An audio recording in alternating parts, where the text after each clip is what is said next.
2023. Thank you to everybody that's been part of this journey this year.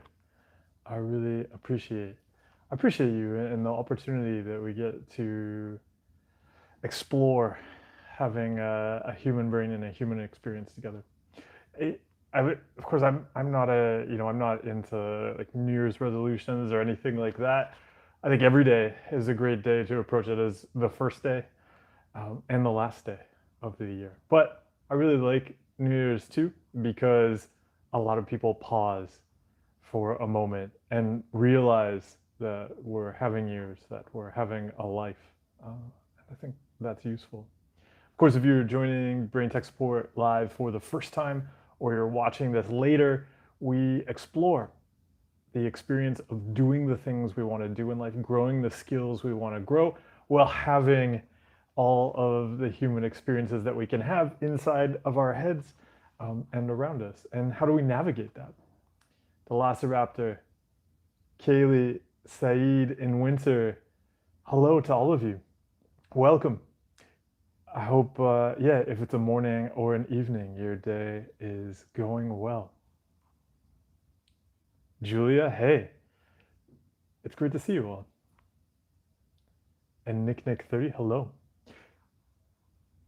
I think this year, what I was kind of reflecting on, I really noticed today was just how much I appreciate the privilege to be able to move around the world and recognizing that a lot of people, for all sorts of reasons, sometimes can't even, leave where they are, can't access a passport, very limited on where they can go and encounter a lot of barriers to that.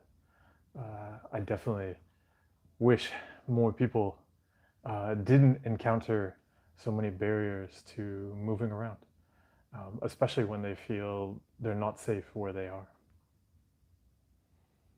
Blooper, good evening. Pom Pom Kitty, I hope you're doing amazing as well. Mud, hello. Arturo, he said, why do you think some people get engaged with panic attacks and others experience the same feeling but don't? Is it because of compulsions? Yeah, so I would say it's really useful to recognize that panic attacks are just a bunch of compulsions. Right? They're compulsions to judge feelings and then try to control them. And of course, we don't control them, which creates more anxiety. We're basically turning a normal feeling into a danger. But because the danger's inside of us, we go into a fight or flight response with ourselves, and then you spiral up into a panic attack. But if somebody has the same feeling and they just go, oh, I'm probably really nervous about this, or like, oh yeah, I really care about that, or just, oh, I feel kind of weird right now, and don't do anything with that, then it doesn't trigger the fight or flight response internally. It doesn't spiral into a panic attack. So yeah, it's really useful to look at what we do around experiences, because that's what will spiral up the panic attack. Surabja, hello. Maddie, oh, I appreciate the love. A lot of love and compassion to you as we get started on a new year. If you're following the calendar year, I mean, right now I'm in Vietnam, so there are celebrations tonight, but the big festival is coming up in February for the Lunar New Year. Nika, hello. I Evans. Oh, thank you. Thanks for stopping by. Mateo, hey. SNS. He said, how can I build a healthy relationship with my girlfriend? My life now revolves around her. I can't think of anything else except her. So the first thing, whenever somebody says, I can't think of anything else but, the first thing I always ask is whether that is actually true. Is it possible that you can think of other things? Because we've got to start there. Because if you're like, oh no, I can't. I literally can't. Thinking about something else is the same as me flying to the moon. I can't do it. Yeah, if you can't do it, then we have nowhere to go. But if it's possible that you can think of other things, then it can be useful to explore that. It can be useful to look at what you're afraid of there.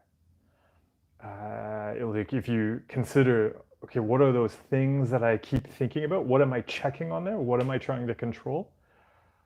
okay, what if I don't have to control that? Because there's probably a big fear there, a big uncertainty, and that'll be the thing to work on.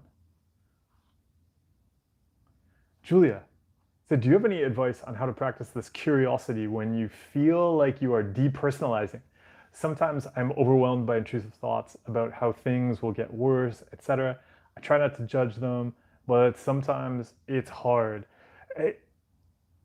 So one of the things I find really useful to see is that depersonalization is an outcome. I mean, you see it there, like you're mentioning the fear that things will get worse, right? There's some kind of bad thing they're trying to control and prevent.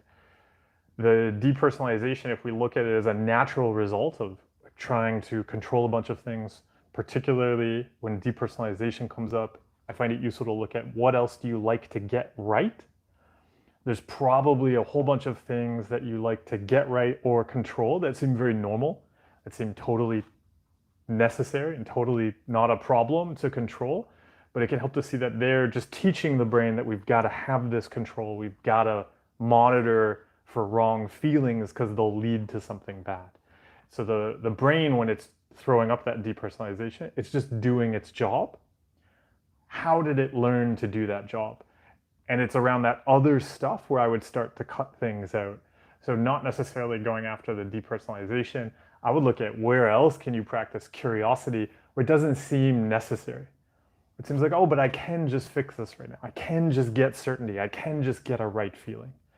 What if you started to practice curiosity around that stuff that's not threatening? Then the depersonalization, then it may make more sense how to practice that around depersonalization, if you need to.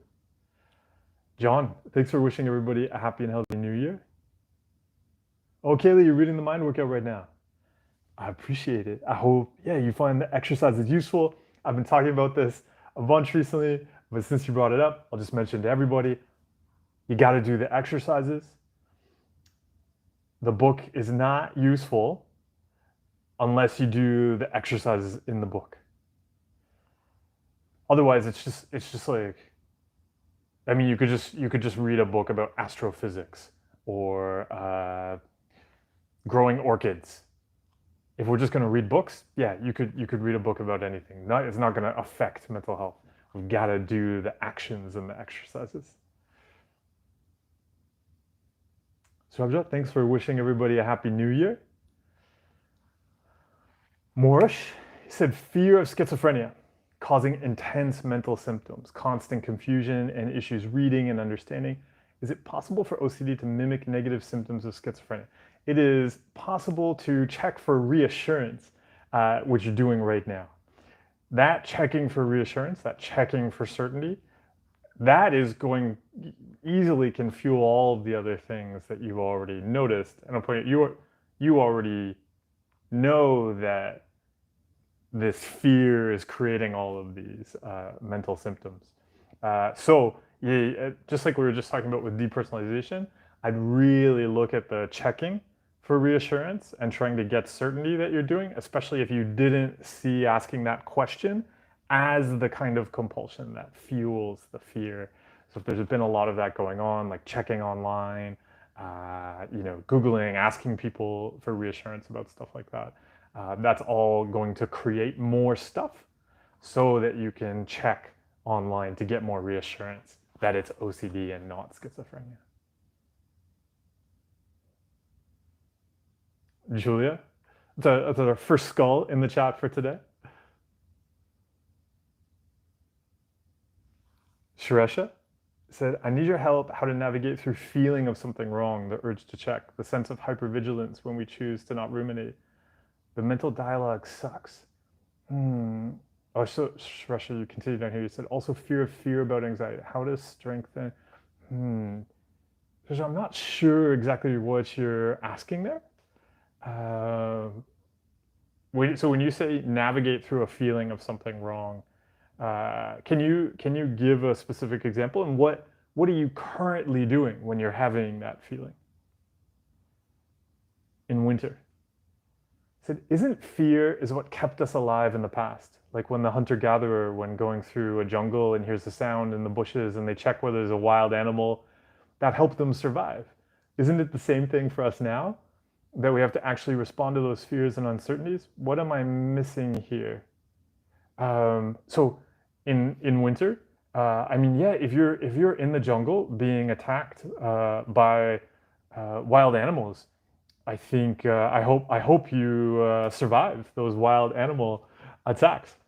If you are not in the jungle being attacked by wild animals, or when you go to the grocery store, if you don't you go to one of those grocery stores where like some of the vegetables are poisonous and some aren't, and you don't know which ones are, yeah, then maybe reacting to that fear could be useful. However, if you don't live in the jungle right now, because climate change, human driven climate change and deforestation is destroying a lot of our rainforests, so it's very difficult to find a jungle to live in. So therefore, if you're not in one, then perhaps a different approach could be useful. Also, I'd point out that a lot of animals are very afraid. You may have noticed this, that lots of animals have a fight or flight response, and they have not developed a civilization. And it's much more likely that what's helped us wasn't just a fight or flight response, but actually our capacity to communicate with each other, to develop social networks, and to collaborate with each other. Not just being afraid of things and running and hiding in a cave. It was actually our capacity to join other people and navigate the uncertainty of interactions and collaborate together. SNS, he said, "What are my New Year resolutions?" I don't do New Year's resolutions. Yeah, because I mean, if there was something I was going to do this year, yeah. So I can't really think of anything I would do as a year. I always like to look each day, and so I'll share this. Like each day, just the question I would look at that we can all explore is, what do I want to give? And recognizing too, that's absolutely about what do I want to give to my community, what do I want to give to the world, but also what do I want to give to this person here that I'm with, so ourselves. So really looking at yourself as somebody you want to support, right? If anybody is heading out into the new year and you're thinking about New Year's resolutions, all too often we develop New Year's resolutions that see ourselves as problems to fix. There's this thing and we're like, oh, it's got all these problems and it's not complete, and this year I'm going to complete it, I'm going to fix it. And I'd say that's a very unhelpful way to approach yourself, and it doesn't help us kind of grow and build things as effectively as really liking ourselves like a colleague that we want to support. And we want to say, okay, this colleague of mine, this person that I really like, who is me, what do they need to really thrive this year? Those supports that are going to help us thrive, it's really useful to make those our New Year's resolutions. Not things to fix, but things we want to give to ourselves that are going to help us thrive. Ryan said, I have intrusive thoughts about my own reflection, and I have that bad thing will happen. I'm trying to move in disregard, but I have many anxiety. And Ryan, do you have a question about that? I'm not totally sure I understood what you were explaining there. David, it's good to see you. Nick said, this channel has really helped my anxiety over the year, and now I'm not being nervous as much about things. So thanks for that. Oh, Nick, I'm glad these resources were really helpful. I mean, congratulations to you. You really found and took on these resources and put them into action. So yeah, really congratulate yourself and recognize that. Ryan, I see here you put a question down below. You said, how should I approach looking at the mirror? So the first question, because often mirror checking is a common compulsion that comes up. So one, I would look at, why do you need to check the mirror at all? So there might be sometimes where you don't need to be checking the mirror. And so that's because I used to check the mirror when I struggled with depersonalization. I would check that the reflection was me. It was really useful. And also I would just kind of do it out of habit. Like it just became this very compulsive, automatic, just check me. It was really useful to start to notice that urge, because my brain would kind of pick up a reflective surface or a mirror and go, oh, it felt like I needed to check. So it's great to start practicing noticing the urge to check and not doing it. But then also, if you are going to check, because say we are going to look in the mirror because we're getting ready to go out for the day, and we're like, oh, I'm just going to make sure I put myself together in the way I want to express myself. I'm not looking for problems. Then it's useful to consider what you want to give that person, right? So that you are turning to the mirror not with this, I've got to look at this person and find all the problems and fix them, but I'm going to go say hello to myself. How do I want to support myself today? So really considering that, so I'd say perspective or attitude. Yeah, attitude, especially thinking in attitude in terms of angle. Like, what is that approach? What is that attitude you're going to take to yourself? Making it that supportive, giving attitude when you do look in the mirror. Julius Caesar, he said, if I stay uncertain for long enough, even if the anxiety is unbearable, will the anxiety go away? This sounds like the opposite of accepting anxiety. And also, can you see that you're asking for certainty about staying uncertain, and so those are going to conflict with each other. Yeah, why do you want to get rid of anxiety? Why get rid of uncertainty? Uncertainty is kind of necessary to existence. Our whole universe depends on uncertainty. We can't have quantum physics without uncertainty. And when it comes to anxiety, well, that's yeah, human emotion. It's amazing we can have human emotions.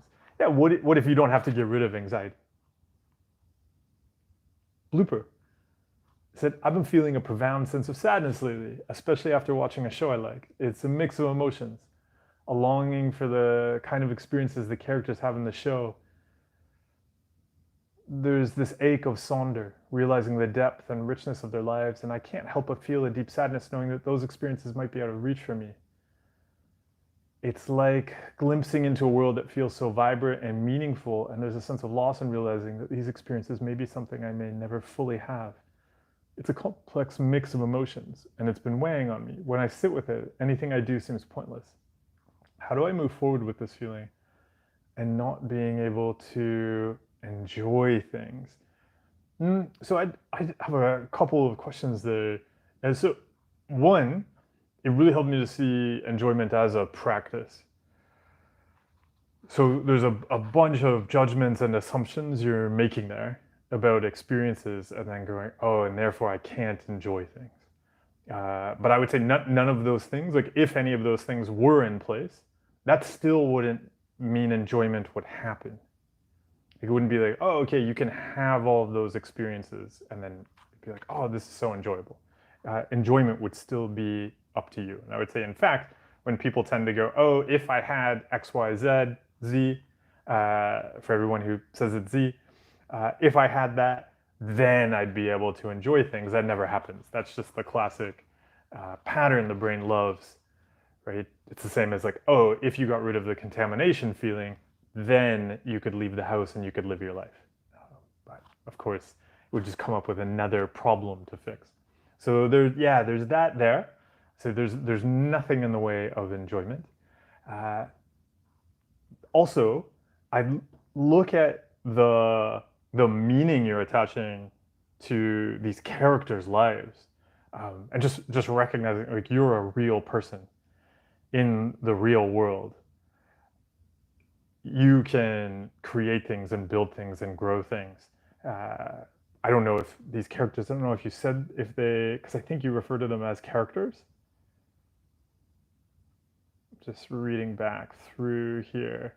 Yeah, so you mentioned characters in the show. So I'm assuming that means they're invented. Characters, I've been spending a bunch of time over the last week with characters. Characters are absolutely based on some realness, but they are not real people. They are invented. They are invented to elicit emotions. That's very much kind of the goal, and actually not kind of the goal. That is the goal, I would say, of most creators.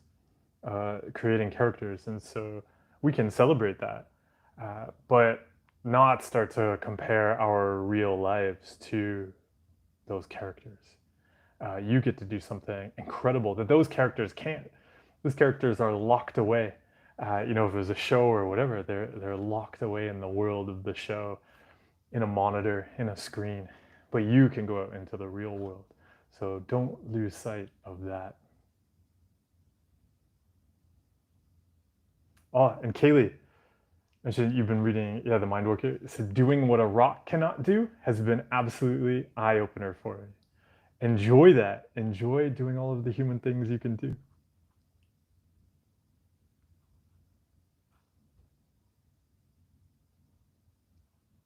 In winter, said, I struggle with my brain checking for compulsions in my day-to-day activities. Like, was that a compulsion and so on? How to get around this? So I would just, it really helps to make any mental health work about the things we're growing and building. Right? Because absolutely the brain will turn compulsions into the new contamination, and then constantly checking, oh, are we contaminated? Is that contaminated? Have we cleaned it away? So I'd say this for everybody. Really helps to ditch that focus on, perfectly finding and cleaning away the compulsions. Instead, look at what is it you're going to grow this week? What are you going to give? What are the actions that are going to give that? David said, there is OCD about the fear of getting depressed. Question. And if there is, can it be so powerful and real that I actually feel depressed? More thoughts of meaninglessness and the need to be proactive all the time. I wouldn't get caught up in like, oh, is it like a particular theme or something like that? It can really be way more useful to look at, like, what is it you want to be doing right now, regardless of the fear. What is going to support you in doing that? Hi, hello. Said 2023 was a cute relapse year, and I used to think this year was horrible, but looking back, I want to thank this year for an amazing opportunity for building mental fitness. Oh, thank you to the cute year of 2023. The message you're sharing there, I think, is something we can all connect with too, especially anybody who's been kind of frustrated or annoyed or despairing, feeling all sorts of difficult emotions about the past year. I mean, it was a year. If somebody had a relapse, somebody really struggled this year, that happened. But where you are right now is a really great place to be and to build from here, which is amazing.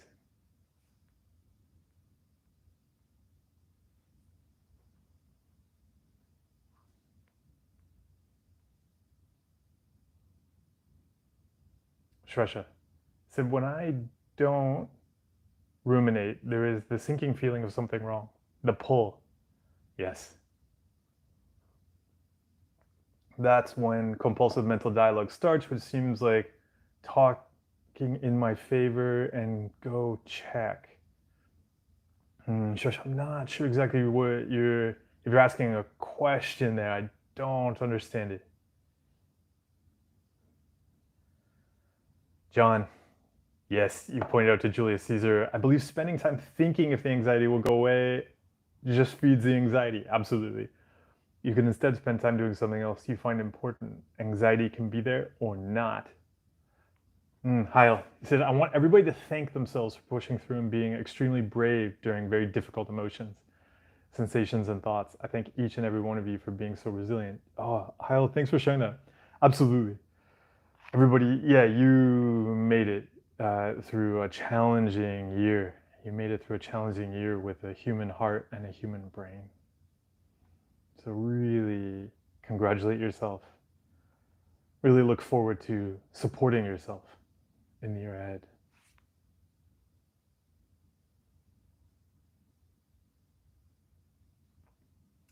Lori said, I feel like there are just too many compulsions to cut out. How do you manage continuing the exercise if it gets you so overwhelmed after some time? So this is why I share about the uncertainty curve. And so it's very natural. And so there's a couple of videos on this. I talk about it in my book.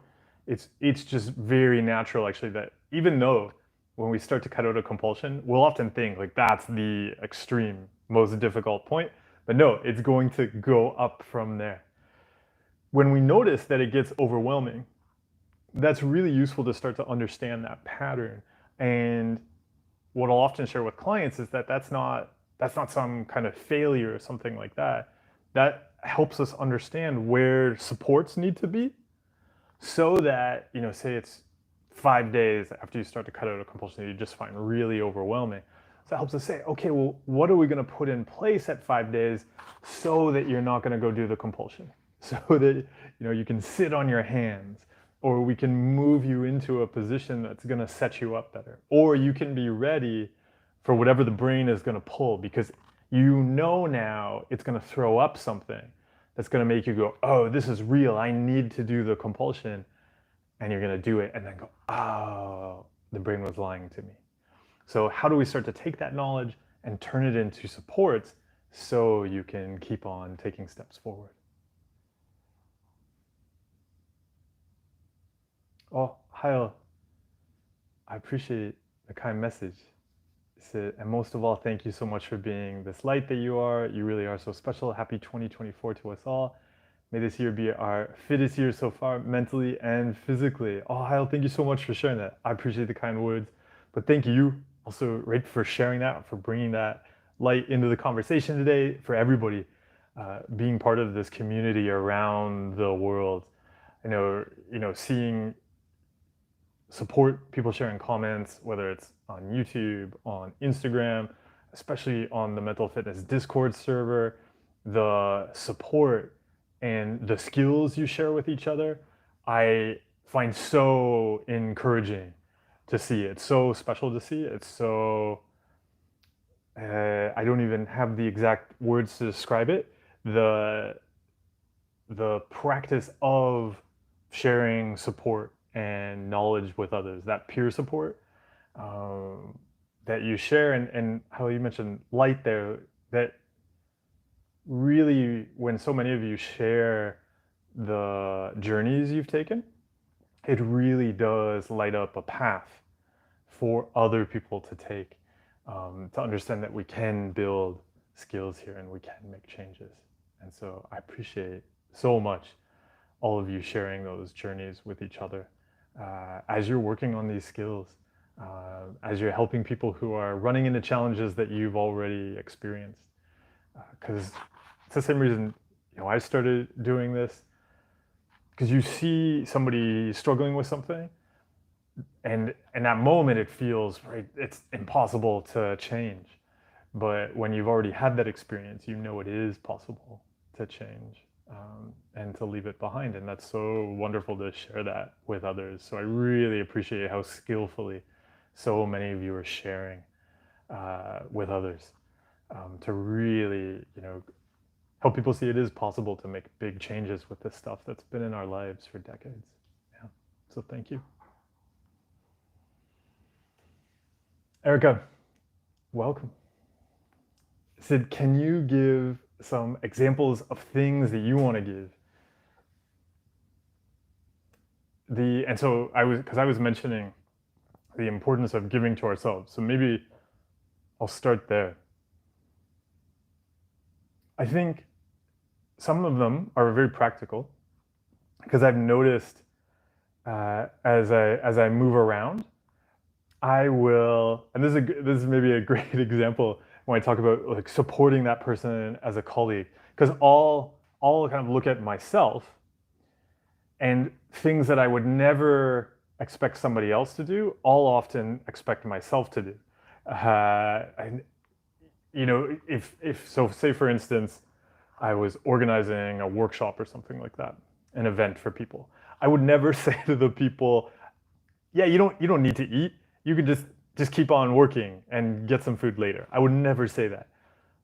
But I would say that to myself. I would look at a plan and I'd be like, oh yeah, I'm going to do all of these meetings and I'm going to travel to this place, and then, oh, I better go do that. I'd be like, I can just eat after, or something like that. And so just recognizing, oh, it's really important that I look at, taking care of myself consistently.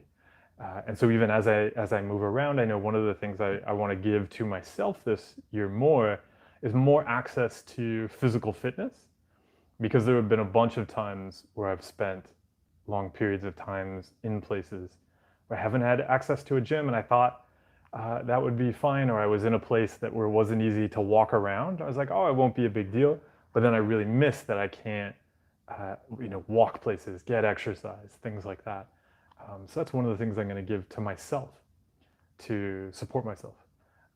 And then when I look at what do I want to give to the community this year, I want to, and so actually this is a great thing to mention, because later this year I'll start doing workshops in in-person events, uh, starting in, it looks like April ish, let's say April, March or April of this year, likely be starting in Turkey and then going into Europe. So if anybody is in any of those places and say you have uh, any kind of mental health organization or something like that, and you want to collaborate on something, I'm happy to have that conversation, and we can look. There's already, I know, a couple of OCD charities I've connected with over the years, and we're going to do just some events and workshops and things like that. And then I'll also do, meetups and events in different places for our community. So if you're interested in collaborating or talking more about doing any kind of event in the Europe area, yeah, reach out and we can talk about it and get that set up. And I'll share more details about locations and things like that in the months ahead. I think that's really important. It's something I want to create for the community because it's so valuable to connect and meet with others and to practice skills in person rather than just on the internet. So that's one of the things that I want to share with people this year. Yeah. Erica, what would you like to give, especially to yourself this year? I know you give so much incredible support to so many people. How are you going to support yourself this year? Saeed said, how to befriend death. Ever since I cut my compulsions, thoughts of death of beloved ones are always there. How can I stop it from throwing me off track? So you're seeing something that's really normal. Often when we start to peel away the compulsions, we see that a lot of it was about trying to avoid and control uncomfortable feelings around death. So I'd say, first, what if you don't have to befriend it? But what if you can be curious about recognizing that it can be close? When we peel away compulsions, or say we're always going to come up against loss. Why is loss difficult?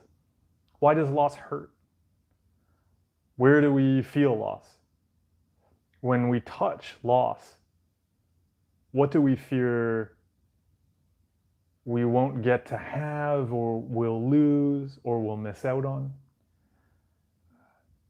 When you touch that loss, can you start to see the love that comes from?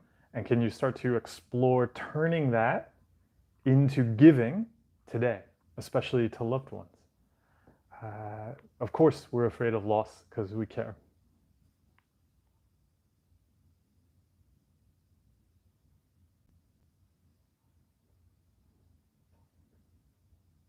Suresha said, so I've observed over a period of time that thoughts as mash up a cocktail of images, words, and labels, urges, sensations, followed by doubt. What does it mean about me? I guess that makes it feel so scary. Yeah, it can really help to see it's just, that's an organ. It makes all of that stuff you mentioned, and that's just what it does. So it doesn't have to mean anything.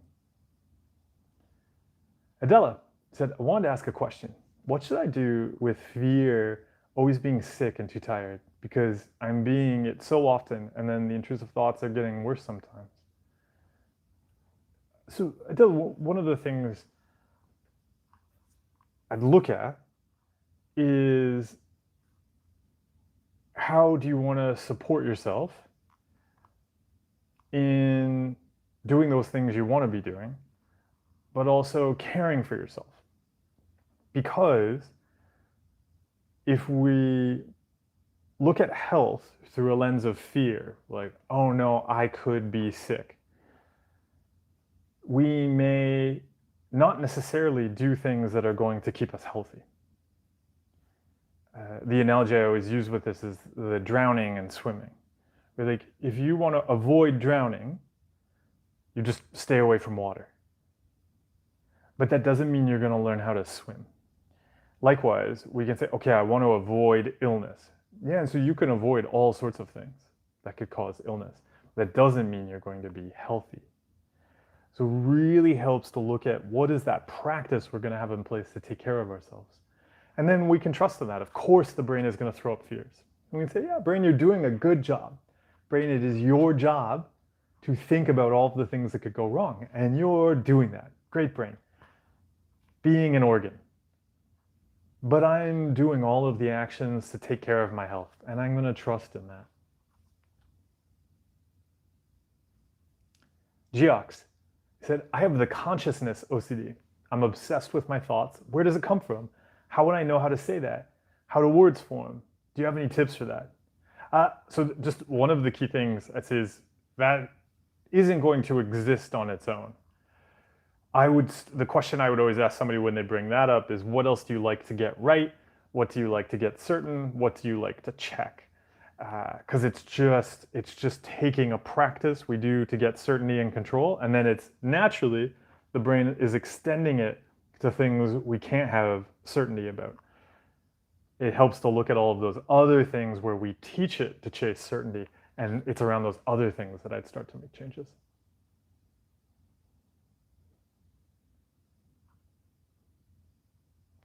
As Julia is pointing out here, I realized that I was trying to control myself, that I was definitely doing worthwhile things during the day and not compulsions. I think that's probably why my brain is giving me derealization. It's really useful to see that stuff. We can look at derealization as a type of pain, right? Or a kind of itch from like rubbing something repeatedly. And then naturally we're going to have that feeling. But what we need to change is not the feeling, but the things we're doing to rub it. David, he said, what do you do about the bad feeling that you have and don't recognize the thought behind it?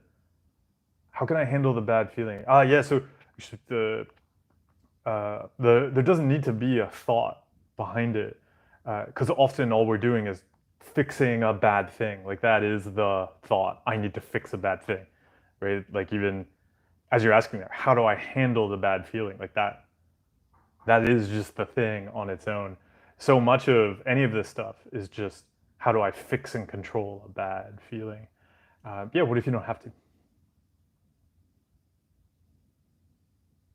Pom Pom Kitty said, how do we stop comparing ourselves to other people? Social media, particularly Instagram, makes me feel so bad about myself. I unintentionally compare myself to others and then feel terrible. So I would look at, like, how are you using it? And what if there are other ways to use it? Would be one thing. But we could delete Instagram, and it wouldn't necessarily change comparing if we're doing that. We could just go on the street and compare to people. So in the comparing, I would look at why. What in the comparing are you trying to get reassurance about? Because often we're comparing to kind of put ourselves in some kind of position with other people for some reason. And what is that reason? And it's not necessarily that the reason is like bad or not. A lot of the time it's just there's a thing we care about and we don't know what to do with it, so we default to checking and comparing. Like, say, for instance, it's about relationships. Say there's a lot of uncertainty around relationships. Say you want to find a partner, something like that. So a lot of uncertainty. So what's our brain's reaction to uncertainty? gotta figure out a way to control this and get certainty. And so a very common default is to just compare to other people as a kind of reassurance, like, oh, okay, for instance, oh, I'm better looking than that person. Okay, that probably means I'll be able to find somebody to date. And the brain really likes that. It's like, oh, okay, we got some certainty. Really, that's completely irrelevant to finding somebody. But the brain is just touching that thing that we care about and then looking for a ritual to control it. So, what is the thing that you care about there? And then you said something down below. You said, also, any tips on setting boundaries with people who don't respect our opinions? I would actually ask something a bit different there, because absolutely you can set boundaries with people who don't respect your opinions, and whatever you feel comfortable with when it comes to setting that boundary. And then I would also say to being light with that. Like, you've set the boundary, you don't have to fight for it. It's set and you don't have to move it. But I would look at also, why does it matter if they don't respect your opinion? And what do you mean by boundary there? Because I mean, I would imagine lots of people don't respect my opinion. I don't have any particular boundary around that. And so, yeah, what is the issue there?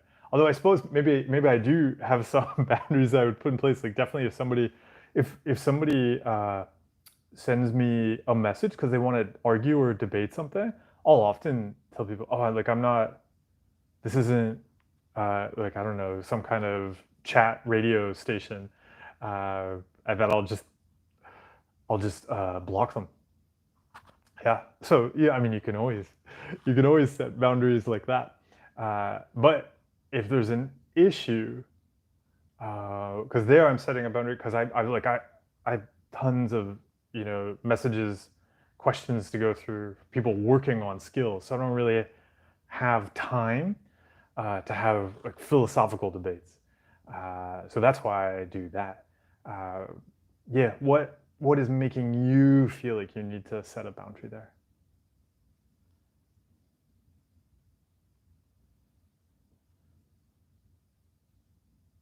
Khan, he said, I'm trying to cut out my pacing compulsion. I pace back and forth for hours every day as I ruminate. It's become very automatic. Do you have any tips for cutting out automatic compulsions? I would just hold up there. Pacing, so it can be really useful to explore, because pacing, I would not put in a category of automatic compulsions. You 100% can notice the urge to get up and start pacing and not do it. And so a way, if you wanted to start working on this, was to set aside some time, very intentionally say, okay, for the next hour, I am not going to pace. I want to sit here, or I want to stand here. I'm going to practice standing here and not moving while I watch this TV show or sport or whatever. And so just starting to be intentional about what you want to choose to do for a period of time. And then after that period of time, yeah, do whatever. Like, brain, yeah, we're going to do whatever now. But then the next day, try increasing the period of time. Oh, and they said, I hope you have a great new year. I hope you have a great new year as well. I'm glad you found these tools useful with your recovery adventures.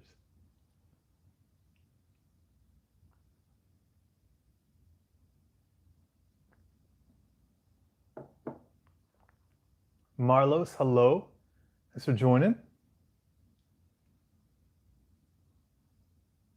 Julius Caesar said, I'm desperate to know what's happening to me. Is it my mind or a divine consequence for my actions? And I feel that the foggy, confused, hopeless feeling will stay forever as punishment. It is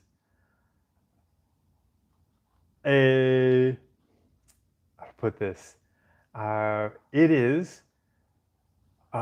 reality that checking on it, like you described, is going to create more anxiety, because it is still just checking for some kind of certainty. And so that's going to fuel a lot of uncertainty. So what if you don't need to spend time and energy chasing that answer? OCD brain, thanks for wishing everybody a good year with their brains. Marlos said, listen to your story on the OCD Stories podcast last week, and it was insightful to hear your struggles. Thank you for sharing your wisdom. Oh, I appreciate it. It was a long time ago, right? I don't know if she's, I did, I think 2 or 3 on the OCD Stories, but I joined Stuart for the very first one, way back. I mean, it's great that Stuart's like kept sharing so many stories from people all over the world. Yeah. Steve, thanks for watching the videos. He said, have you any tips on journaling for OCD, anxiety, and depression? I would ask, yeah, what is it you want to do there? Oh yeah, so Julie Susie said, I've been trying to figure this out for 5 months and I couldn't find any answer or feeling of calmness. Absolutely. Trying to figure it out would guarantee that you wouldn't find what you're looking for there.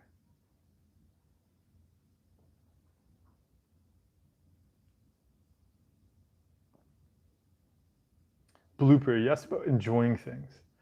So when enjoyment comes up, so I recommend to people that you explore it. It's just starting first with the question of how do you enjoy something? Sad. Said, I get tons of random intrusive thoughts. I don't have any general category. I don't know what reassurance I should use because every time it's from a new topic, I just wonder why I have this thought. Yeah, don't, no reassurance. Reassurance is just going to create more of them. Yeah, the category actually doesn't matter. The issue is the compulsions. Because the brain, as you've seen, will throw up any uncertainty, anything we judge as wrong, because then we'll chase the solution, we'll try to fix it, we'll try to control it, and that just teaches it to throw out more. It's going to be about sitting in the uncertainty and allowing it to be there.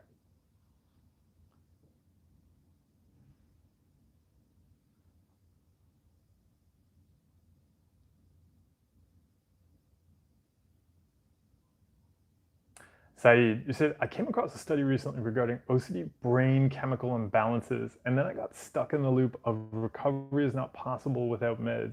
Any thoughts on such studies? I mean, you'd have to like show me the study. I've never seen a study uh, that would imply that. And although I would say like, a thing to look at. So if you're looking at a study like that, because there are a bunch of studies where they'll be like, oh, such and such people had OCD and we saw this, yeah, brain chemical anomaly, we saw this genetic anomaly, etc.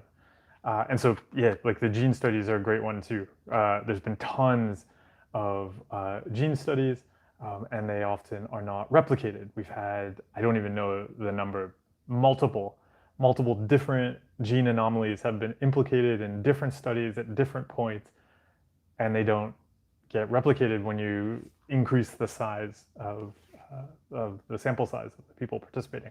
And so, yeah, if you're looking at a study like that, one of the things I'd look at is whether they showed it was causative.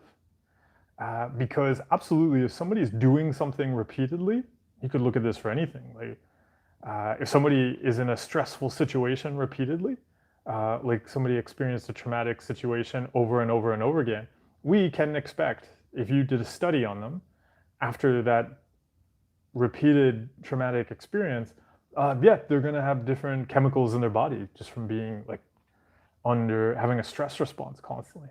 But likewise, if we took a group of people who played professional sports, we would also find that their bodies are different. But now, did those chemical differences in the professional sports players or in the people who experienced trauma, did those cause the events? Right? Like, did those chemical differences cause the trauma? Did those chemical differences cause that person to be a professional sports player? And so if you take a group of people that have been doing something repeatedly, it makes sense that you're going to see a difference in them compared to people not doing those things repeatedly. You can't then say that that difference is the cause, right? Because it could just as easily be the outcome. And so, yeah, that's the thing I'd be curious about. With a study like that, I'd also be curious if they replicated it.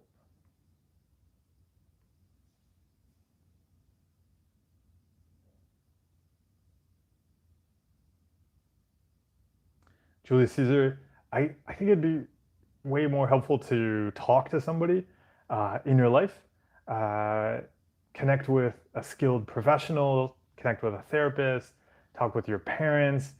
It's very, very possible to learn skills to overcome these challenges, but it's not going to happen checking online, uh, on a live stream. There's lots of resources and skills you can learn, but it also sounds like part of this is dealing with some religious issues. So talking with faith leaders in your faith, talking with professionals can be really useful to start learning skills.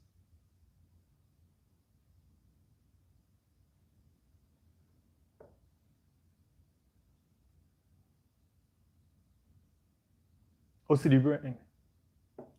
I started to read your username and read the start of your sentence at the same time because it says OCD brain, OCD convinced me to do a forced exposure and it backfired and made me ruin something I care about.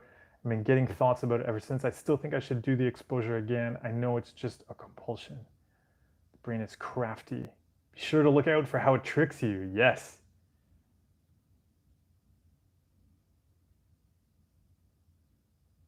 Surabja said your suggestions on doing better in various fields of your life, like social. Actually, Surabja, I'm not sure I understand the question. You said your suggestions. What are your suggestions on doing better in various fields of your life, like social life, professional, personal life? Surabja, yeah, I'm not sure what you're asking there. Can you maybe give an example of what you mean?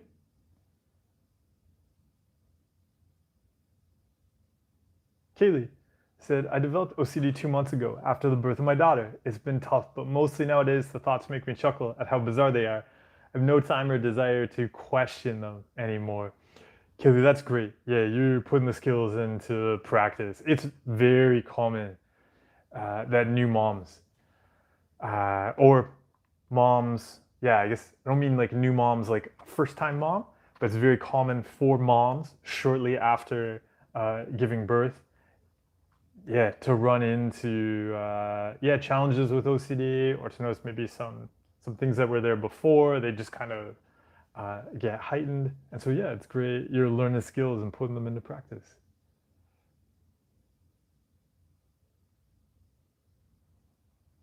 OCD brain, you're running off on a lot of guessing and assumptions there that aren't useful.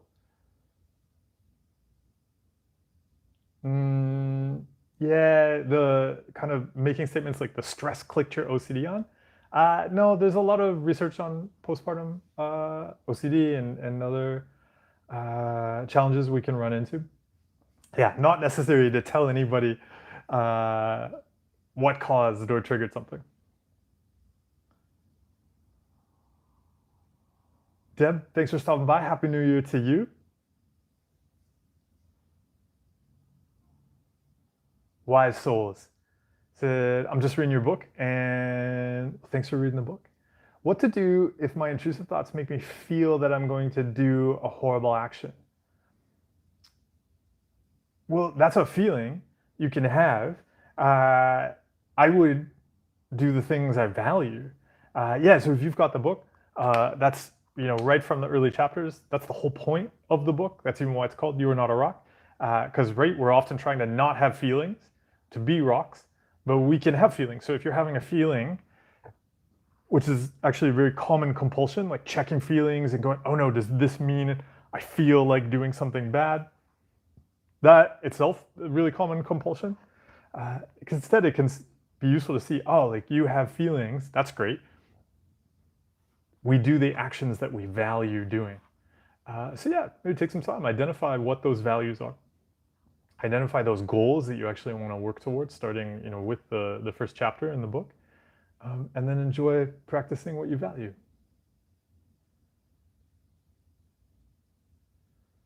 Z Wolf H, you said, whenever I listen to a song, watch a movie, or read a book that I enjoyed in the past, I feel anxious about re-experiencing the same feelings. But that actually ruins my experience. Any advice? So Z Wolf, I would just say what you see there is like you see the compulsion. So I don't have any particular advice other than right that I need to get a right feeling is always gonna create like uncertainty. And yeah, so what if you don't need to chase a feeling like that? Because you already see what that causes. Yeah, we can just explore anything with curiosity.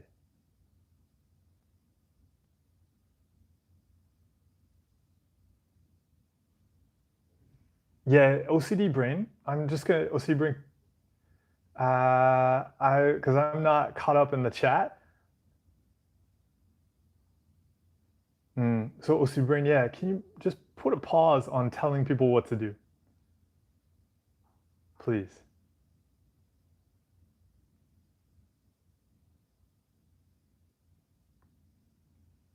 Adela.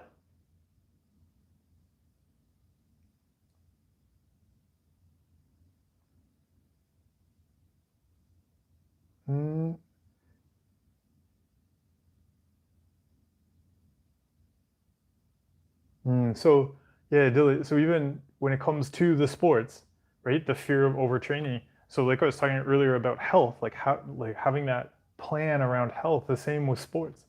So yeah, it really can help me to see with our wonderful brains that I know my brain doesn't have an off switch. I'll just keep going. And so yeah, even with something like sports or something like that, or physical fitness training, it really helps to have a plan for stopping. So if you see in the past you'll go and overtrain until you're injured, it's just really useful to recognize that. Saying, oh yeah, I'll tell myself I need to keep going. And I want to practice learning how to say, oh, I've done enough. And so that was really useful for me in many areas to learn how to say, I've done enough. And so, yeah, enoughness could be an interesting concept to explore. Yeah. Oh, and Kaylee. Okay, I see. Yeah, you pointed out to OCD Brain to be careful about the advice they're giving out. Okay, I'm glad you caught that. Ugbad, I'm doing well. Thanks for dropping by.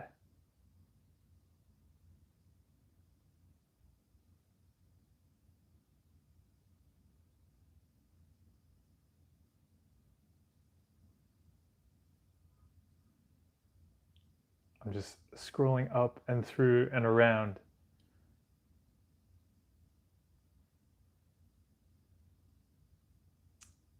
And we're back. Okay. In winter, he said, I don't know if you've heard about people talking about how social media and new YouTube type content makes our attention span less. Is that entirely true? Um, I I don't have an answer for that. I mean, there's lots of things that can make your attention span shorter or longer. It really depends on how you're using it. I mean, you could go on YouTube and watch 4-hour documentaries about the history of Scotland if you wanted to, or yeah, you can watch 5-second shorts. I mean, you can do a 2-hour long meditation on YouTube, or you can like constantly be flicking through stuff. So I wouldn't separate um, you from the medium. I mean, if you want to build your attention span, that's something you can do.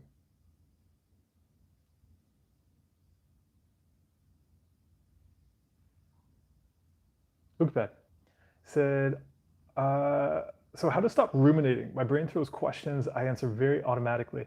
Also, I say in my head, I will do this later, and then my brain says, you will be late. How to stop making decisions in your head? So I didn't understand the second part there, but when you asked about how to stop ruminating, it really helped me to explore meditation, especially if we look at meditation as the practice of learning how to do things differently in our heads. I was at a meditation retreat, a 7-day meditation retreat recently at Dharma Drum Mountain in Taiwan. And we did a lot of meditating, a lot of sitting. One of the things I'm always fascinated by after a meditation retreat, especially now, it becomes more and more noticeable with each one, is how my brain will just sit there after, like when I get back into the real world. It really does become like I always think of it as a dog, where like normally the brain's like running around doing all sorts of stuff, being a guard dog, fetching things, chasing things. And then when you're practicing meditating frequently, really, I like to see it as making my brain sit down with me, right? And so of course it's still like it's thinking, oh, we gotta do this, we gotta do that. What about this? What about that? I'm sure, no, we're not gonna do anything. And then yeah, by the end of a week of consistently doing that, yeah, the brain puppy learns, oh, we're not doing anything, and so it just sits there. And then I go back into the real world, and it still just sits there, and I'm waiting for me to decide what we do. And it's a fascinating experience if you notice that the brain puppy is just constantly running around fetching things, digging things up from the past, dead things, messy things, etc. Yeah, meditation is the practice of learning how to not do that, and so that can be interesting to explore. And it's also the practice of learning how to interact with it differently when it does do it.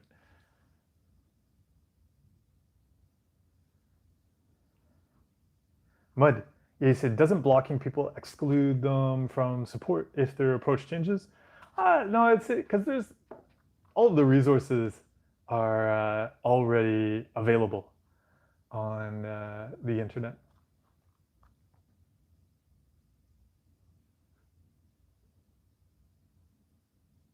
Julia said, I also saw that practicing mindfulness is a very strange feeling, where sometimes you notice that for the first time in your life, you haven't seen them in your whole life. Presence is a strange feeling. Absolutely. It's really weird to not be constantly running around trying to control things and chase things. Yeah.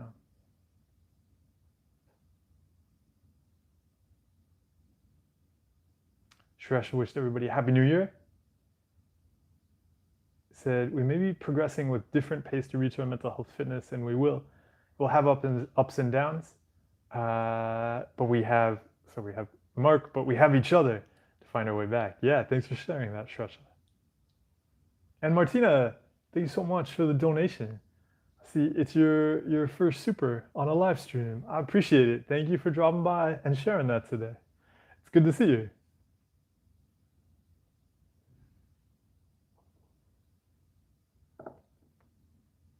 Ugbad, he said, I'm losing showing compassion to myself because I do things I don't like and I hate myself. So what if you saw yourself as, so one, we start with you like yourself. So what if you saw yourself as somebody you like and you were an unreasonable fan of them? So yeah, if they did something that maybe you didn't like, you're still like, I still like them though. And I want to help them. So they did something there that I don't really like, but I want to help them see a better way to do things, as opposed to just like hating on them.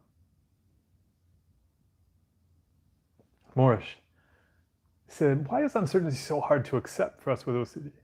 I'm in my first loop in my late 20s. Just been thinking about this lately and why uncertainty is so difficult to fully accept.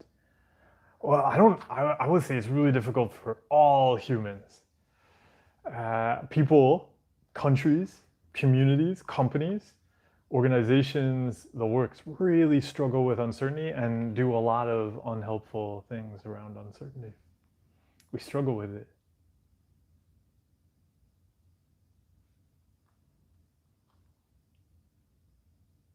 Vin Torres said, I've been more outgoing with friends and family since I know that is what I want to invest my time in. That's great. A lot of sadness and fear came with this.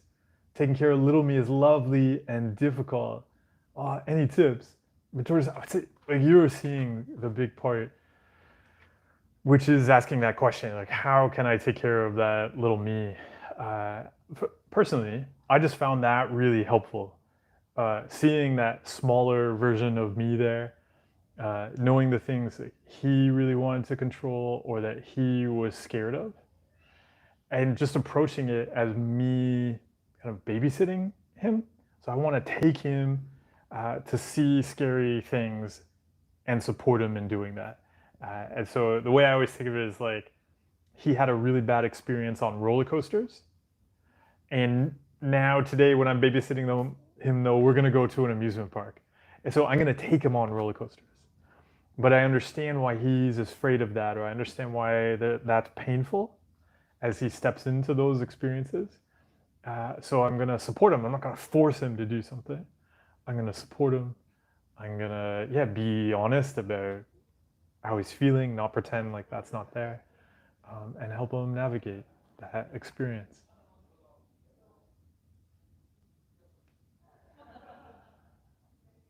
Francis said, your videos were the break I needed to get me started on my recovery. Is going very well. Thanks for what you do.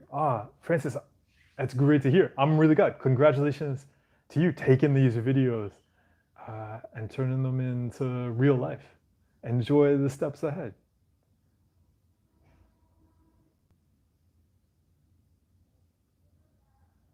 John, thanks for stopping by. Vegan Knowledge, hello. Marlos, are you going to head out too? Happy New Year's for the peeps that celebrate New Year's, and great day, night, afternoon to you all. Marlos, thanks for stopping by.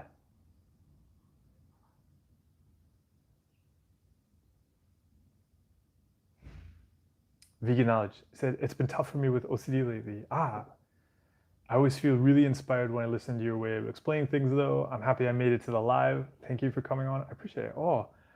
Vegan Knowledge, thanks for stopping by. I hope, there's some useful information as you're navigating the challenges the brain's throwing up.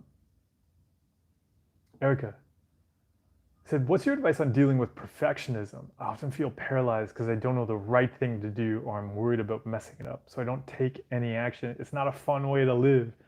I'm a big fan of exploring exercises to do things wrong, to play around with making myself do something instead of waiting for it to be perfect.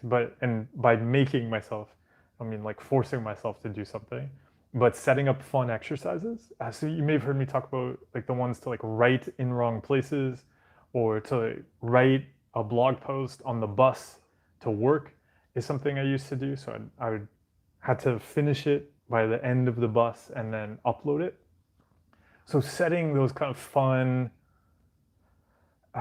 exercises where there is kind of like a game. Because if we were doing a game, like say playing a sport, we can't stop and get it right. We just say, look, like for the next hour we're playing this game and we're gonna play it as well as we can. We're gonna practice before the game. But once we play the game, like there's no redoing it. There's no fixing it. And then to play the game and run with that. And then the game's done and we say, okay, hey, maybe there were some things that weren't perfect. Maybe there were some things I liked. Maybe there were some unexpected things. We can celebrate all that and be curious about it. And then we'll play more games. So what are some things you can see in your life that you'd like to practice not needing to get perfect, that you could set up some games?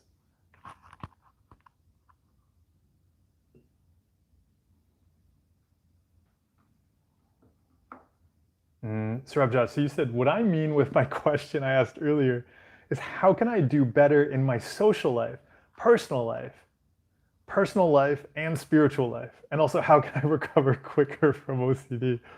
So Surabjot, I don't know what the answer, because you're asking how can I be better at everything in life and recover from OCD faster?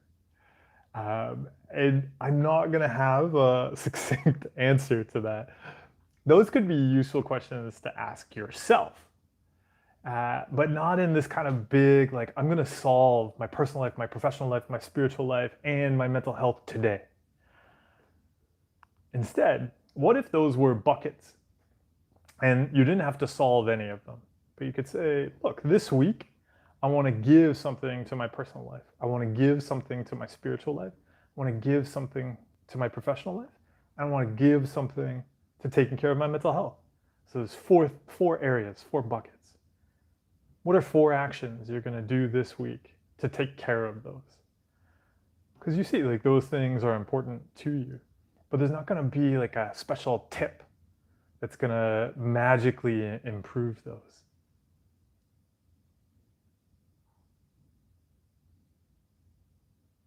So I see down below you said how to pace up the process, especially when I know that I'm not being proactive with my goals in life. So there's no special tip that I can give you that's going to replace you doing that work. And so I'd look at, why aren't you being proactive? What is going to help you be proactive? And so that could be the thing to think of. So if you took those 4 buckets and you had a really, really accessible close goal. So you said, I'm going to do 4 actions this week in these 4 areas, 1 in each. And the action is very, very doable, just so you can get in the practice of doing something rather than reaching for some really far off goal, because then it's very difficult for us to take action.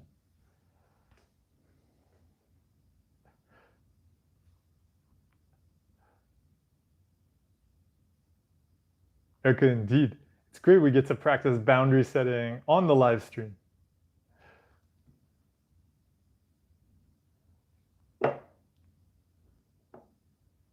Robert said, I've been living with severe OCD since age 11. I'm now 36. I've been all over the US for therapy. Although I've attained many tools to manage, I still struggle a lot, and your videos truly help me. Thank you for your time. Oh, I'm glad the videos have been helpful, Robert. Fred said, I often find myself struggling when I start having a successful period with OCD. It's almost depression and confusion.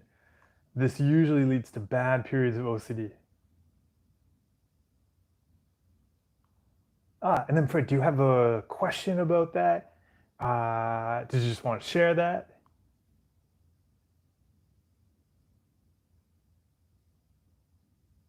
Julius Caesar, yeah, yes. Any tips on what I should avoid while dealing with religious OCD? Please respond. So I'd really recommend, talking to your parents, talking to a therapist, talking to a religious leader. It's very possible to make changes around this stuff, but I don't have a particular thing to avoid that I can share there. I would start to look at, learning how to build and explore mental health skills. And so gathering together support to do that. Ugbed, you said, how to stop getting reassurance from my brain? The brain, the brain can do whatever it wants. So I would say an issue here is you seeing the brain is giving you reassurance. The brain's just being a brain. It doesn't matter what it throws up. It's not reassuring or whatever the opposite of reassuring would be. Ugbet said, when I'm doing what I love, I get thoughts like, what if you lose doing what you love? Yeah. You see there, remember we were talking earlier about loss. Often the fears are going to be around the fear of losing things. Jor Panther, thanks for dropping by. Yeah, we have the light is actually, it's kind of a reddish orange. I've hit my head multiple times. I've been working at this desk the last couple days, and there's enormous light fixtures that hang down. They look kind of like they're about to drop and attack me, and I hit my head on them often.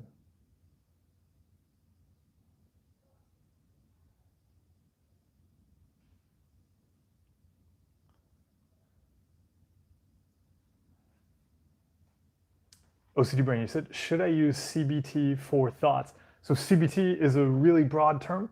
That means cognitive behavioral therapy, and it encapsulates any kind of therapy that involves changing what we do inside of our heads and what we do outside of our heads. And so I don't know what your question would mean. Should I use CBT for thoughts?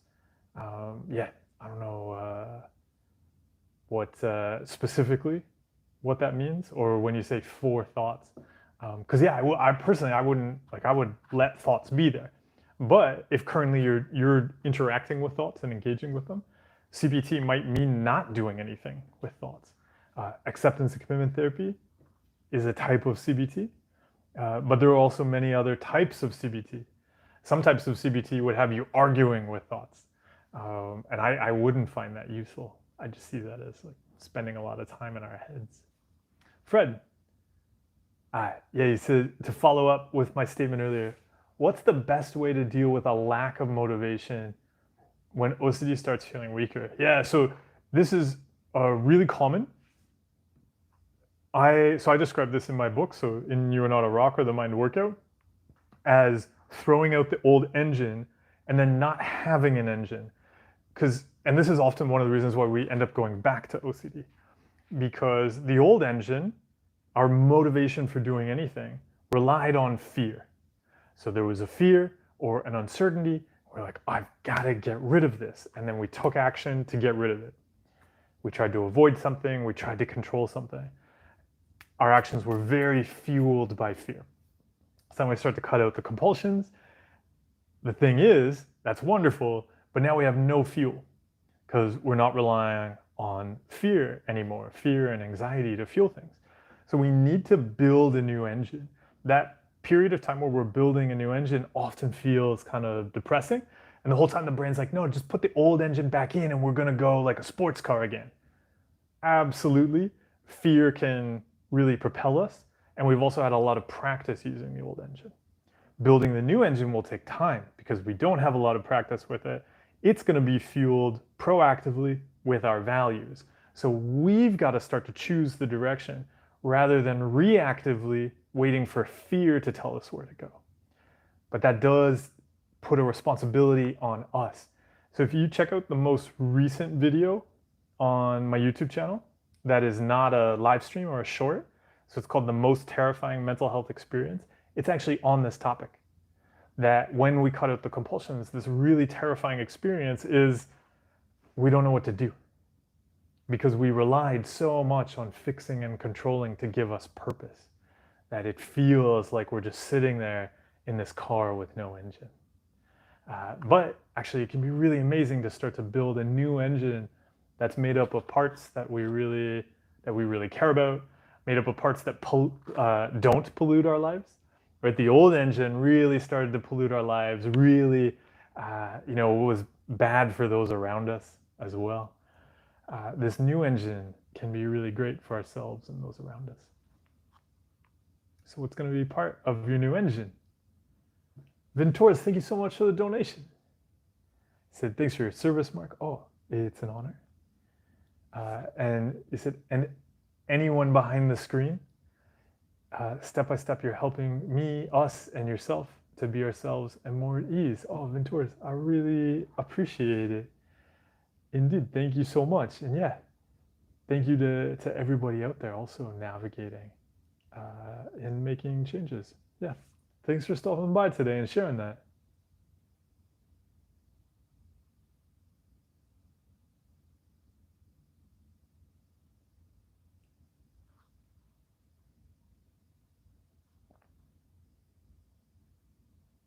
Julia said, maybe this is a stupid question, but could I have confused derealization with being present?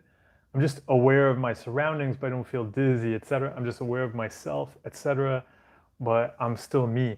So one of the things I'd watch out for here is just like putting too much time and energy into it, because so much of that is part of what fuels derealization. Not even like, because I would watch out for you proposing there that presence has some kind of special feeling.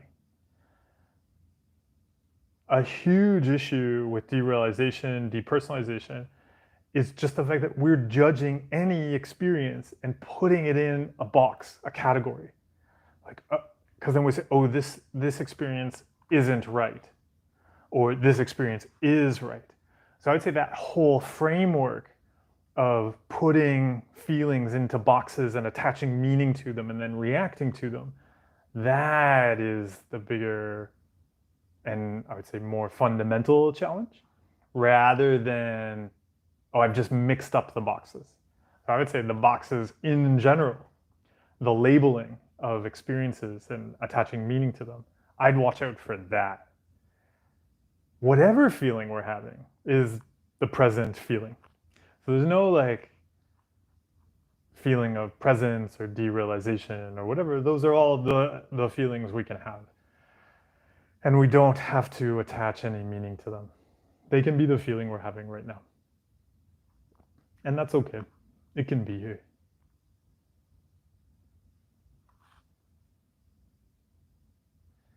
OCD Brain, yeah, you said my therapist was suggesting proving my thoughts wrong. Yeah, personally, I wouldn't find that helpful because the brain will just find you a thought you can't prove wrong.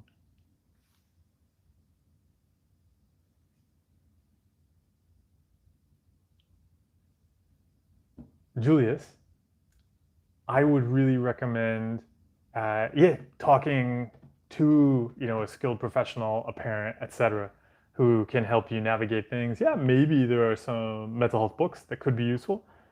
My book might be one of those books. There might be lots of other books and resources that you tap into. But working with somebody that can help you put together a structured plan can be really, really useful rather than just kind of like looking for random things online. It's a lot like physical fitness. But yeah, like you can find a whole bunch of different exercises on Instagram that look cool. But it's going to be way more helpful to work with, right, say like a personal trainer or a skilled therapist who can help you put together a structured plan and make changes.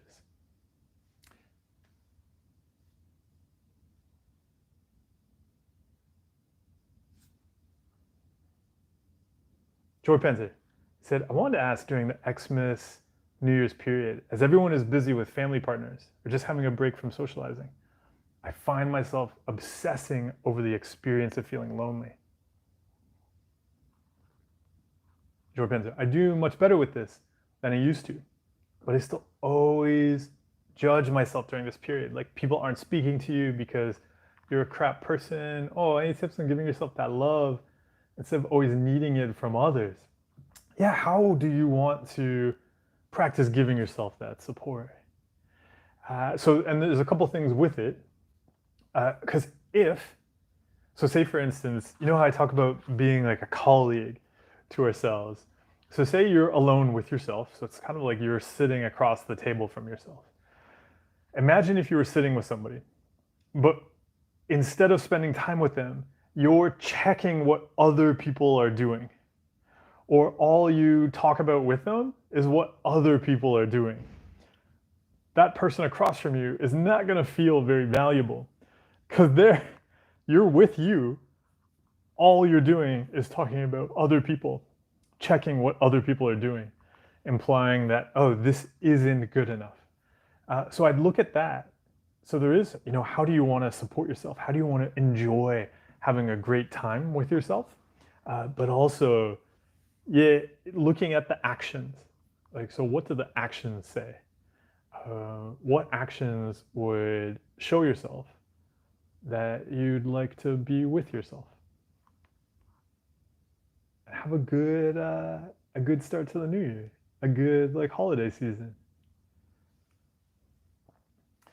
Blues Druid said, since we aren't our thoughts and feelings, is it not contradictory to advise people with gender dysphoria that they should affirm their thoughts and feelings?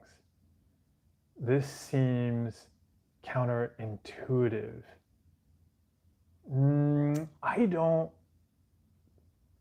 I think there's both a misunderstanding of gender dysphoria and what you're describing and an oversimplification of how, like, what you're slotting into thoughts and feelings there. And also, yeah, why I would also even like, why bring that up if it's not a personal experience? And I mean, it would make more sense to have that discussion in a place that's exploring things like gender dysphoria. Albas, exactly. We need a new environmentally friendly engine. Kimberly, thank you so much for the donation. I really appreciate it. Thank you for stopping by. I hope you're having a great wrap up to 2023 and a start to the new year.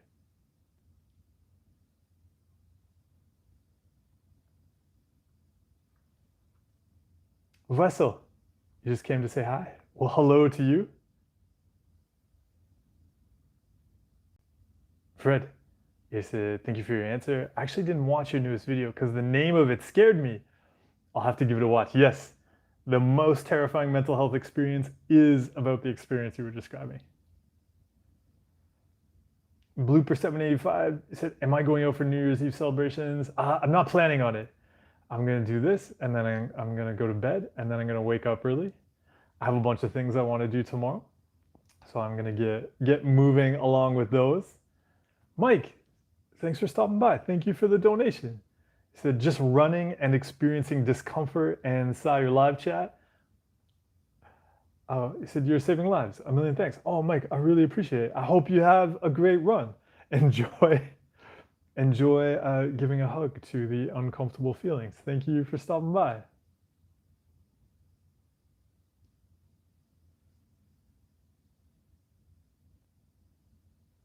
Vegan knowledge.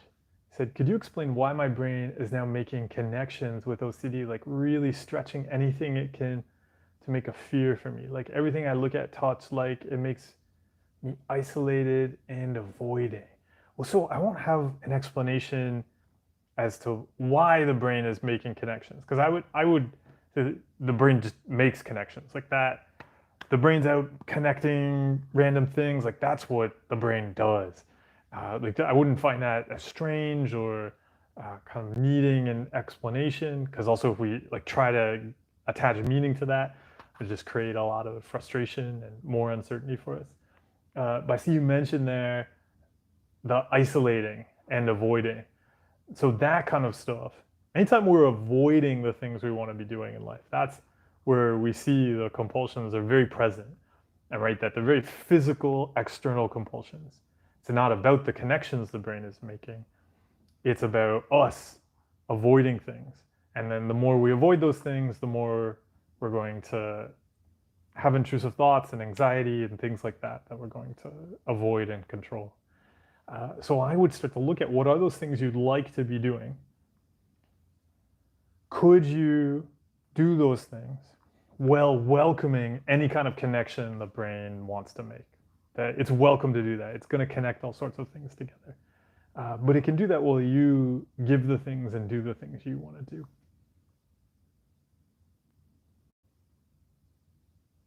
Yo, Joe Penzer, thank you for the donation.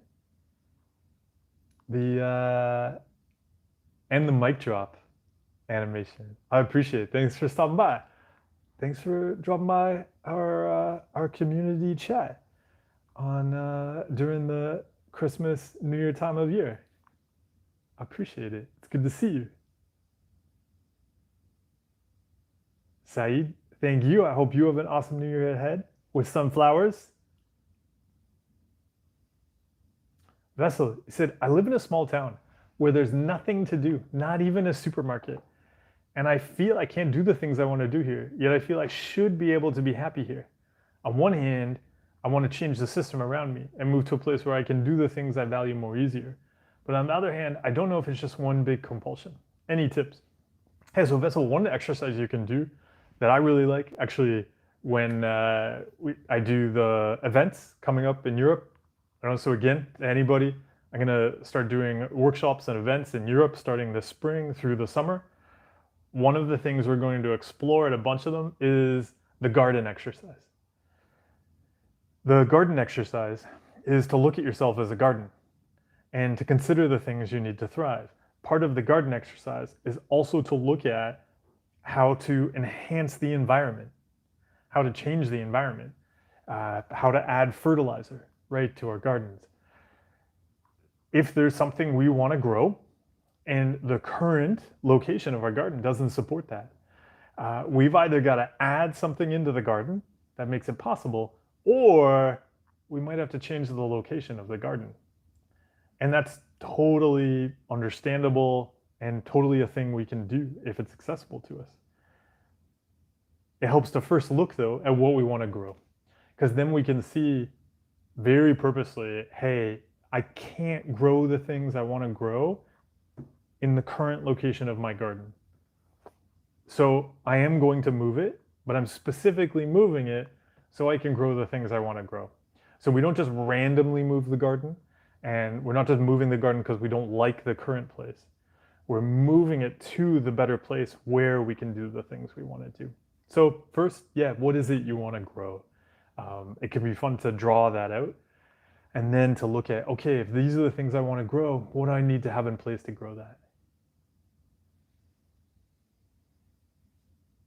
Sarah said, "How do I stop caring what others think about me so much? I write and rewrite texts, practice conversations in my head, go over and over conversations I've already had." Yeah, so it can really help to see that the compulsions actually fuel the uncertainty and the anxiety. So the more we do things like rewrite texts, practice conversations over and over in our heads. Essentially what we're doing there is telling the brain, you must care about what other people think. This is another area where I like to see my brain as a puppy. And you can see if you spend a lot of time doing something, that puppy is going to see that thing as important. It's going to want to play with that thing too. And so if we rewrite a text and rewrite and reread it and we check, the puppy is going to go, oh, okay, I guess it's important that we, protect against being judged, and we need to think about what other people are thinking. So then it's going to start throwing up more of that stuff so that you have more things to play with. So it is going to be starting to cut out that stuff. So yeah, you can look, the really common compulsions there, like rewriting text, emails. An exercise I found really useful was to practice writing something once, not reading through it, and just hitting send. You can also see if there's like things you check, like checking if somebody's responded to a message or something like that. That can be a great compulsion to cut out. And so we've got to start to teach the brain that it's not a thing that is so important to us. But that, yeah, it comes through our actions. Joe Panzer, yes. He said, will the workshops be advertised in the Discord, on Instagram? Yeah, so especially on Discord and the Instagram subscriber channel. I've been doing a bunch of videos and topics, first on the meditation retreat, but now on the Instagram subscriber channel, we've been talking about the new year and navigating stuff. So definitely for subscribers, I'll try to find ways to, do meetups or collaborate with subscribers on where we'll meet. And then also the Discord channel will set up a bunch of things. I know probably especially on the Discord channel, we have a bunch of people in the UK. So we'll probably do some fun workshops or events there. As much as possible, I'm going to try to do events where we can do something, right? Because we can watch videos and do courses online. Like even with the garden exercise, if that's the focus for some of the workshops, a lot of people do that before the workshop.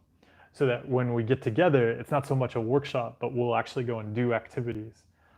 We'll practice growing the garden as opposed to just doing the exercise. Because the exercises, yeah, we can do those at home.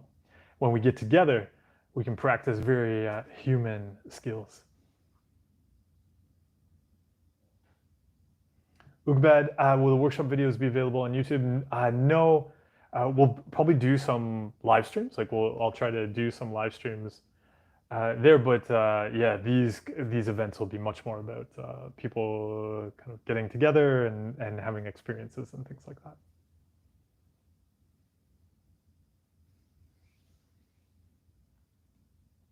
Mike, yeah, he said, so true. My first read of the book, I was looking for the answer to OCD and I didn't really do the exercises. I wanted a solution now. On my second read though, I understand much better. The practice is recovery, totally. It's about doing the exercises.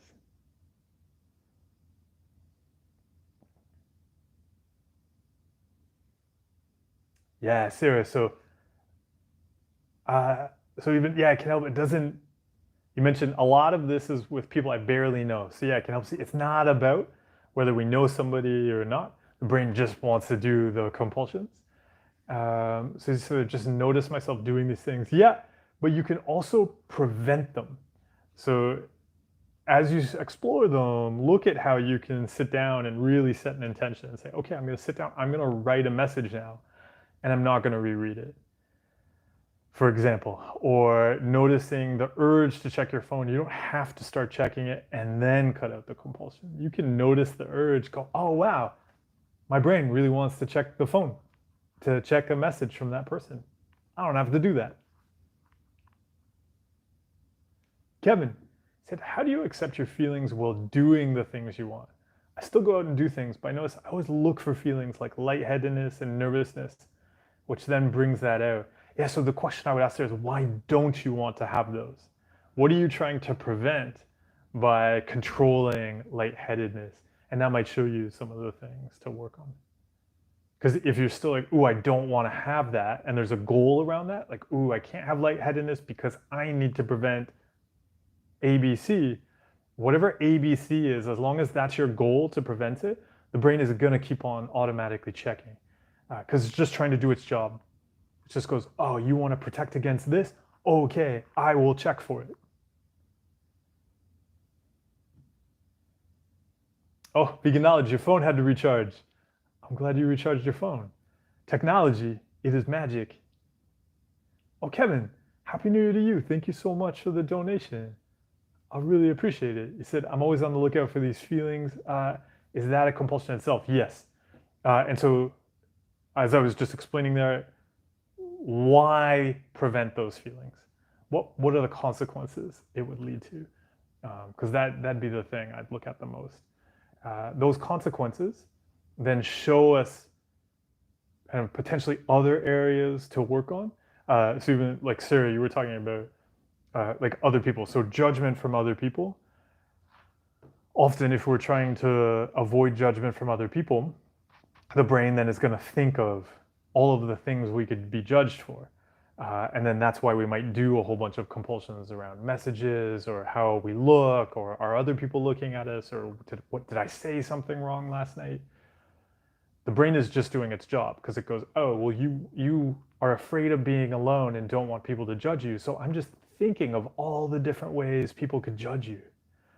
The brain isn't doing anything disordered. It is just trying to help us prevent things we want to prevent.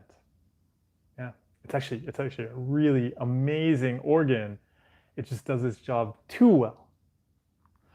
And on that note, why don't we wrap things up? I want to thank everybody who dropped on by. Yes, Sarah pointed out. Yeah, my brain is really good at that. Thank you to everybody who stopped by here at the end of 2023. I hope you celebrate yourself wherever you're at. It's a good place to be at. You've brought yourself here. And wherever you're at, you are whole and complete.